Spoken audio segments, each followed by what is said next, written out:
राम राठोड, टाटा सामाजिक विज्ञान संस्था तुळजापूर येथे 1989 पासून कार्यरत आहे.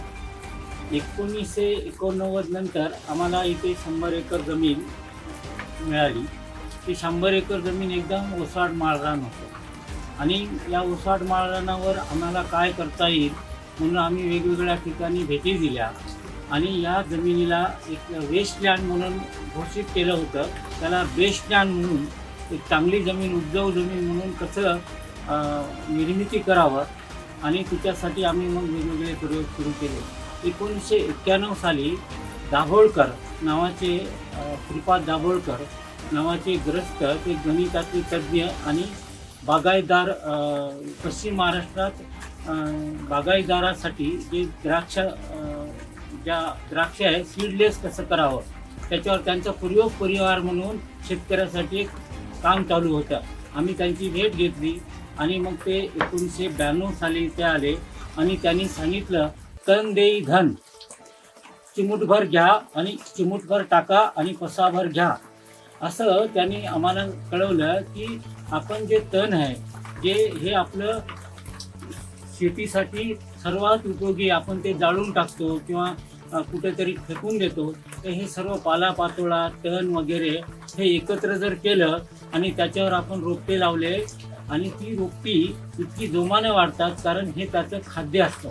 जसं लहान बाळाला आपण स्पून फिडिंग भरवतो, तसं शेतीमध्ये आपले तण, आपल्या आजूबाजूचा पालापाचोळा, झाडाची काट्या कुट्यापासून जी माती तयार करतो, मग ते म्हणे आपण मम्मा केलं पाहिजे.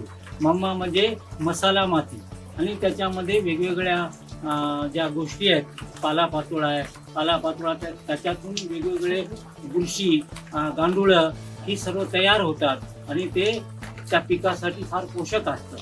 मग त्यांनी काय सांगितलं की आपण नेहमी आम्ही भूमिहीन आहोत, आम्हाला जमीन नाही, आम्हाला घर नाही, आम्हाला भटक्यामुक्तासाठी जर तुम्हाला मागणी करायची असेल, त्यांनी त्यावेळेस सुचवलं की त्यांना प्रत्येक गावामध्ये 10-10 गुंठे जमीन द्या आणि शहरात जो आपण 500 लिटर पाणी देतो पर फॅमिली, तसे यांना 200 लिटर द्या.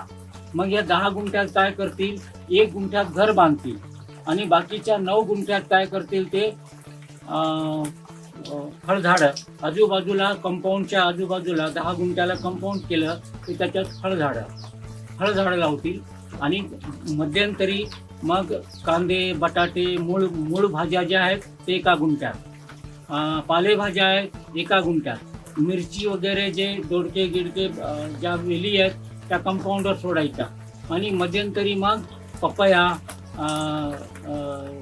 मग कडधान्य 1-1 गुंठ्यात, भुईमूग वगैरे असे 1-1 गुंठ्यात असे करायचे. आणि ही शेती अशी असेल की याच्यातून बाहेरून काही आणायचं नाही. फक्त पहिल्या वर्षी तुम्हाला त्या शेतीमध्ये फक्त मनुष्यबळ लागणार आणि ती जमीन तयार करण्यासाठी तिथे उगवलेलं गवत काढायचं, त्याची ढिगं करायचे आणि त्या ढिगामध्ये सतत वेगवेगळे बिया टाकायचे. त्या बिया वाढू द्यायच्या आणि त्या पुन्हा बिया चुरगळायच्या आणि तिथेच टाकायचं. मग तिथून दुसरं जे बिया येईल, तिसरी वेळ जी येईल, त्या बिया इतका उत्कृष्ट वाढतील त्याचं आणि त्याच्यातून मग या 10 गुंठ्यातून एका कुटुंबाचं जे काही सकस आहार म्हणतो किंवा जे नॅचरल आपण फूड म्हणतो किंवा सेंद्रिय शेतीतून निर्माण झालेलं जे वस्तू आहे, त्यांना आपल्या आपल्या ठिकाणी फक्त नवरा बायकोनी सकाळी 2 तास आणि संध्याकाळी 2 तास काम करायचं. आणि या 10 गुंठ्याची अशी रचना म्हणून आम्ही इथे सुरुवात केली 1994 पासून. पण इथे सुरुवातीला आमच्याकडे फारशी माती नव्हती, पालापाचोळा नव्हता, काही वृक्षवेली नव्हत्या. आमचं प्लांटेशन नेमकं सुरू झालं होतं. इथं आम्ही नर्सरी सुरू केली आणि पाण्याची फार दुर्भिक्ष होतं. मग खालून जेव्हा पाईपलाईन इथं आम्ही करून आणली आणि त्याच्यानंतर आम्ही नर्सरी सुरू केली आणि मग आम्ही 10 गुंठ्याची प्रयोग सुरू केला. त्याच्यामध्ये आम्ही 1 गुंठ्यात पपई लावली, तोही बाजूने एक 50 आंब्याची झाडं लावली.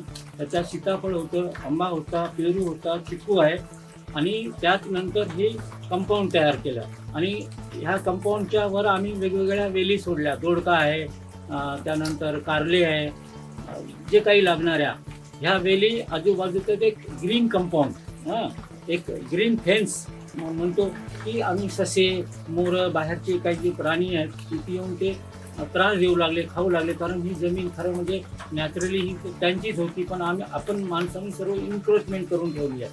मग या जमिनीत या पक्षाला प्राण्याला तर त्यांची हक्काची जमीन आहे, म्हणून मग आम्ही ते कंपाऊंड करून केळी बाजूने पहिल्या वर्षी मी रताळे, कांदे, लसूण, ह्या ज्या 2 प्रकारच्या आपल्या मूळ भाज्या असतात, एक जमिनीत वाढणाऱ्या भुईमूग, रताळे, कांदे, लसूण, मुळा ह्या एका गुंठ्यात लावलं आणि दुसऱ्या याच्यामध्ये आम्ही ज्वारी, बाजरी हे पीक घेतलं आणि त्यानंतर मग हळूहळू आम्ही प्रत्येक गुंठ्यात आम्ही पालेभाज्या काढल्या, मिरची काढली, लसूण, मिरची, टमाटे, वांगे, त्यानंतर वेलभाज्यामध्ये दोडके, कारले, पडवळ, त्यानंतर वालाच्या शेंगा जे बीन्स म्हणतो, ह्या सर्व आम्ही एक एक करून आणि आम्ही त्या प्रयोगात असं सिद्ध झालो की एका गुंठ्यात मी जवळजवळ 500 किलो 1000 किलो आम्ही पपया काढल्या. कारण एक झाड कमीत कमी 50 ते 80 फळं देतो आणि त्याचं सरासरी वजन 1 किलो भरतं. त्यानंतर आम्ही रताळे, एका हळद सुद्धा होती, अजूनही हळद आहे, तुम्हाला दाखवता येईल. हळद आम्ही एका हीपमध्ये, एका स्क्वेअर फुटामध्ये 1 किलो हळद काढली आणि रताळे एका स्क्वेअर फुटामध्ये आम्ही जवळजवळ 100 किलो म्हणजे 1 क्विंटल काढले एका गुंठ्यात. हा सर्व आमचा हा प्रयोग आहे. त्याच्यात लिंबू, कोकम, फणस, आंबा, चिक्कू, जेवढे काही फळझाड आहेत आम्ही इथे लागवड केलेली आहे आणि ते त्याच्यात संत्री आहे, मोसंबी आहे आणि ह्या सर्व हा आमचा हे एक फळबाग कुंपण आणि मध्ये घेणारी पिकं. त्याच्यात आम्ही बाजरी घेण्याचा प्रयत्न केला, पण वातावरण आणि पक्ष्यांनी वगैरे बाजरी काही येऊ दिली नाही. ज्वारी घेण्याचा प्रयत्न केला, पण या परिसरात आजूबाजूला काही नसल्यामुळं पिकावर अनेक रोग आणि पक्ष्यांच्या प्रादुर्भावामुळं आम्ही फार काही त्याच्यात नाही झालो. पण ज्या भाजीपाल्यामध्ये वांगे, टमाटे, मिरची आणि वेलभाज्यामध्ये दोडके, भोपळा, त्यानंतर कारले ही मात्र भरपूर प्रमाणात आम्ही हे उत्पन्न घेतलेले आहे. आमच्या कॅम्पसमध्ये आज जवळजवळ 1 लाख आम्ही झाडं लावलेली आहेत. एकदम हिरवळ आहे. कोणी येऊन पाहिलं तर हे जादूसारखं झालं आहे. पण आम्ही गेली 25-30 वर्ष हे आम्ही टप्प्याटप्प्याने हे सर्व उभं केलं आहे आणि आम्ही बाहेरचं कोणतंही रासायनिक खत, कोणतंही बाहेरच्या वस्तू आम्ही आणलेल्या नाहीत. फक्त आणल्या असतील तर बिया, आणि ह्या बिया तेवढ्या आम्ही, कारण त्या बिया आम्ही इथं तयार करू शकत नव्हतो, म्हणून इथे आमचं हे सर्व आहे की मध्यंतरी इथले पोलीस अधीक्षक अतुल कुलकर्णी साहेब येऊन गेले. ते खूप वेळा इथे येऊन जातात. त्यांचं हिरवळ वगैरे पाहून आपलेपणा वाटतं आणि त्यांचं आम्हाला आव्हान आहे की त्यांनी सांगितलं की जर टाटा इन्स्टिट्यूटमध्ये एका बर्डड माळरानावर, ओसाड जागेवर एवढी हिरवळ तयार करू शकता, जे बाहेरच्या खत वापरत नाही, बाहेरच्या काही केमिकल्स न वापरता एवढं मोठं हे उभं केलेलं आहे आणि त्यांना ते फार कौतुक वाटतं.